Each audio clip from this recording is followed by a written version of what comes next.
আপনারা জানেন কিছুদিন পূর্বে বিগত সরকারের সময়ে যে সকল গুম খুনের মাধ্যমে ইসলাম প্রিয় তাওহীদ জামাতকে সেই ফ্যাসিবাদী সরকার গুম খুনের মাধ্যমে নিশ্চিহ্ন করত, সেই গুমের বিরুদ্ধে যেই কমিশন হয়েছিল তাকে বাতিল করার ষড়যন্ত্র হয়েছে।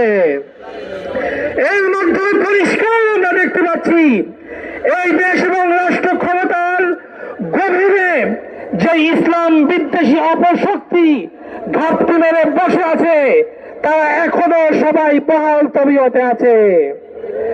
এই দেশ এবং সরকারের এই রাষ্ট্রের রন্ধ্রে রন্ধ্রে ইসলাম বিদ্বেষী অপশক্তি যারা বিগত 17 বছর সেই ফ্যাসিবাদের শাসন আমলে ইসলামী শক্তিকে নির্মূল করার জন্য গুম খুন কসল মামলা নির্যাতনের মাধ্যমে একের পর এক জঙ্গি ন্যারেটিভ তৈরির